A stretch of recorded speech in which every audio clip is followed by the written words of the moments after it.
Hey YouTube, it's been a while. Maybe you're wondering where I went. For the most part, I've been in a summer gaming coma, but for just a couple days I went to New York and connected a whole lot of dots that didn't really need connected.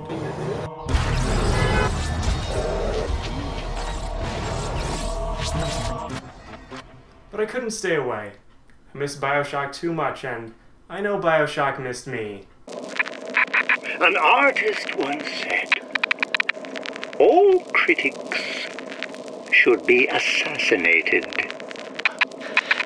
I just might take him up on that. It's good to be back.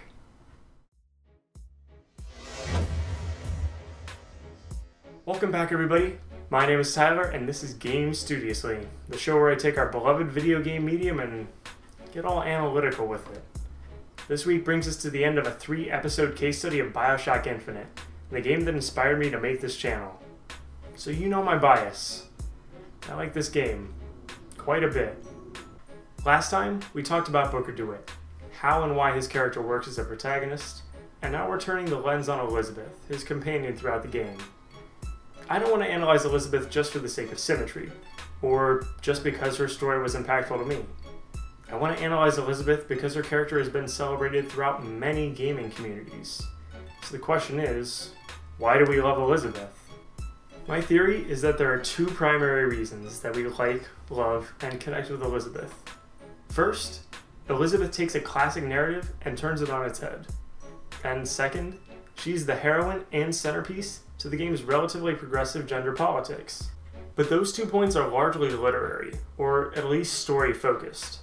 Since this is an interactive medium, I want to also review how those perspectives on Elizabeth's story are reflected in gameplay. So that's what we're doing, and that's where we're going. Deep into spoiler territory. The evidence in this video is going to include all of BioShock Infinite, and both installments of the BioShock DLC. That's good stuff, and you should go play it. So from now on, view at your own risk. On with the show. So I mentioned something about a classic narrative in my first point. Elizabeth falls directly in line with a trope that's centuries old, or at least she seems to. It's the classic story of the damsel in distress, the girl in the tower. We're familiar with this from the fairy tale of Rapunzel, or from the adaptation of the same idea in Shrek. Basically, the idea is that some great evil has imprisoned a helpless princess, and our hero, be it a gallant knight, ogre, or indebted war criminal, is tasked with saving the poor girl. Over the course of BioShock Infinite's story, this whole idea gets flipped. In the beginning, it's pretty much a fit. Elizabeth lives in a giant off-limits tower. When the hero sneaks in, he finds it to be guarded by a dragon of sorts. However, from their meeting, Elizabeth grows immensely. By being exposed to and ultimately engaging in violence, she makes the difficult, bloody transition from girlhood to womanhood. As players progress through the game, they quickly understand why custody of Elizabeth is just so contested. The girl's got superpowers. After Booker and Elizabeth destroy her tower and the siphon on her transdimensional powers, her strength is seemingly limitless. Rather than being rescued by the powerful Booker, she's leading him by game's end. Not just through the world, but through several worlds. Ultimately, she's by far the more powerful of the two, and her status verges on godlike. In fact, I'm planting my flag and making an argument here. Elizabeth isn't just godlike, she's a Christ figure. A lot of the support for this argument comes from BioShock episode 2, but let's go through the checklist starting in Columbia. Christ figure checklist. 1. Miraculous birth. Elizabeth was amazingly only in Lady Comstock's womb for 7 days, but not even this is true. She's actually pulled from another dimension. How's that for immaculate? 2. Referred to as a lamb. She's referred to by Comstock as the Lamb of Columbia several times.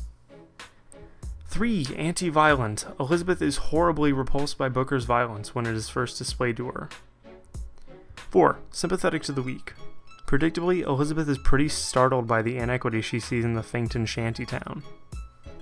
5. Supernaturally gifted. She can go from world to world on a whim. And that's a pretty damn good list, but then you get to Burial at Sea 2, which is, to be very brief in summarizing, the story of Elizabeth losing her powers, working for Atlas, and giving her life to save the Little Sisters of Rapture. I'll include a link to a very nice video summary I found so you can fill in the blanks, because the DLC is quite robust. But in essence, it is another story of sacrifice. So we return to the Christ figure checklist with points 6, 7, and 8. 6 provides the tools for an ascent.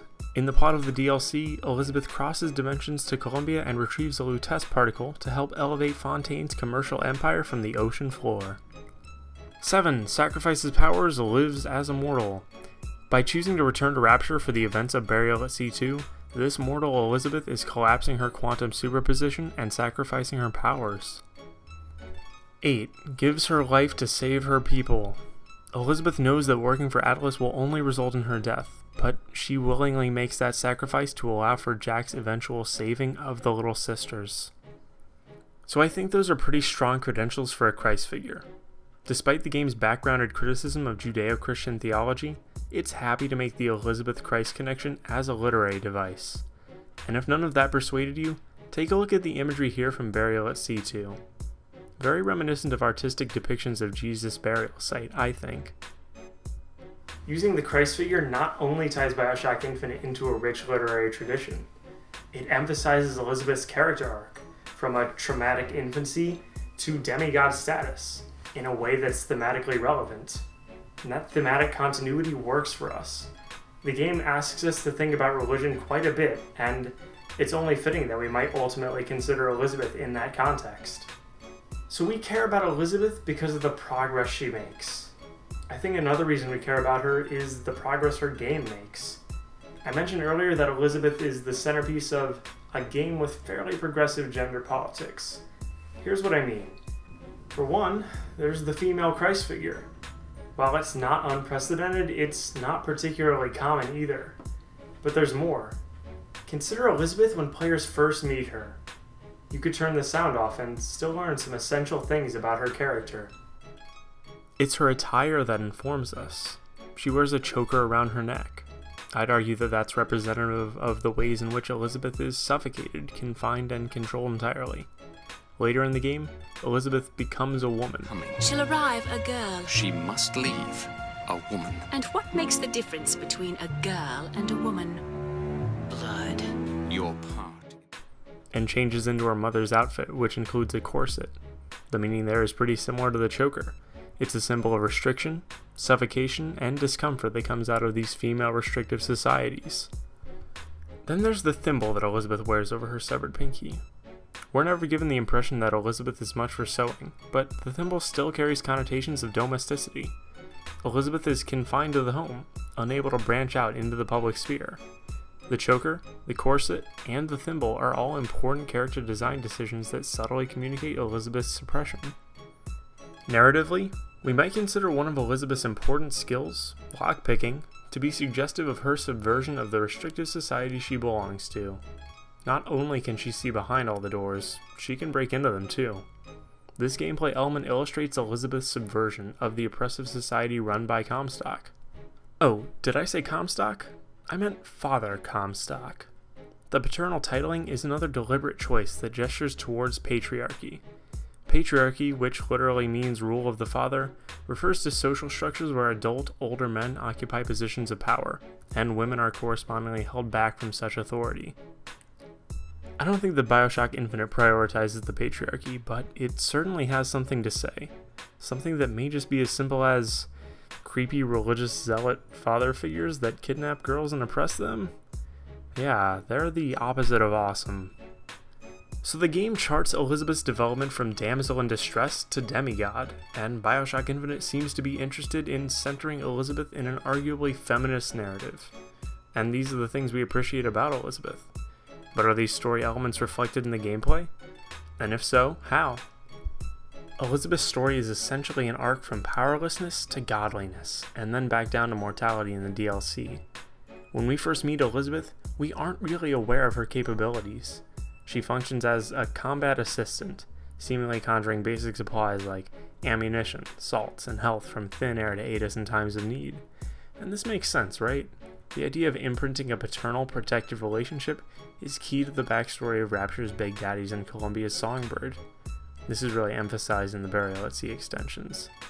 the game attempts to foster a player relationship with Elizabeth in the same way that Songbird ultimately becomes connected to her, by receiving aid in times of crisis.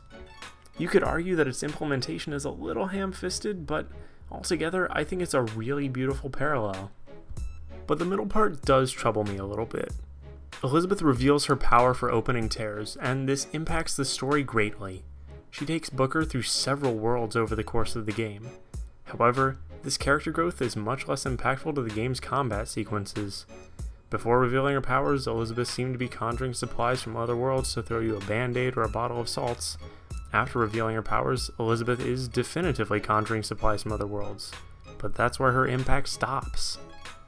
Elizabeth has the power to reach into an infinite number of universes, to bring in any number of things. I don't expect Elizabeth to start destroying everything in her path, but what if she started leading in combat? What if she started bringing in tools for combat without waiting for Booker to request one of a limited number of options? I get that this is tricky, because player agency is such a prominent part of what makes games special, but it would have created a potentially more cohesive ludo-narrative experience if Elizabeth took the lead in gameplay the same way she did in the story. But let's look at the other important reason we like Elizabeth, her central role in a feminist narrative. This aspect of Elizabeth's character I think is communicated through gameplay very well, particularly in Burial at Sea Episode 2. Elizabeth is literally imprisoned by her father, but while held in Monument Tower, Elizabeth learns how to pick locks, to enter spaces she isn't supposed to. As we said earlier, this skill is suggestive of Elizabeth's subversion of patriarchal society. In the second installment of the Burial at Sea downloadable content, players get to step into Elizabeth's shoes. This new perspective comes with a different set of abilities, and, just as prominently, limitations that reinforce Elizabeth's character as we understand her. As a young woman, Elizabeth has to navigate Rapture much differently than Booker can. In the DLC, Elizabeth's lockpicking ability is upgraded from the press of a button to a quick minigame. And Elizabeth can't enter into direct combat like Booker. She has to sneak around and catch her enemies off guard if she wants to take them down. The level design and plasmids are also shaped to support the essential subversiveness of Elizabeth's character. In the second DLC, Elizabeth spends a lot of time navigating one central space in Rapture, but rather than walk from point A to point B across a room filled with violent splicers, Elizabeth has to find different channels to reach her destinations. She uses a series of air vents to sneak from one objective to the next. When Elizabeth has to get through a room with enemies, the Peeping Tom invisibility plasmid allows her to slip through unseen. Booker was able to pursue his ends largely by brute force, but Elizabeth has to get by on cunning and subversion, and the gameplay reflects this essential nature of her character. To summarize, Elizabeth has an amazing character arc, from youth and naivete to adulthood and godlike power, and then back down to mortality in the DLC. She functions as the centerpiece of a game that criticizes patriarchal society, and these things aren't just communicated on a narrative level by exposition and interactive cutscenes. For the most part, these central character concepts are communicated by the gameplay itself. That cohesive experience of learning about Elizabeth from the game showing just as much as it tells is why we love Elizabeth, why we care about and engage with her. So, those are my 2 cents. But I think it may be a bit presumptuous of me to claim that I know why anybody feels the way they do about anything. So, if you like Elizabeth for a different reason, one of an infinite number of possible reasons, let me know what that is. If you don't like her character, let me know why that is. I want to hear what you think. Even though we're moving on to new games, I'll be revisiting your comments in the next episode, because though I'm happy to move on to new content for review, I could talk about BioShock Infinite till I'm blue in the face. And I think that's it. So, I'll see you next time with some fresh game analysis. But for now, my name is Tyler, this has been GameStudiously. Thanks for watching.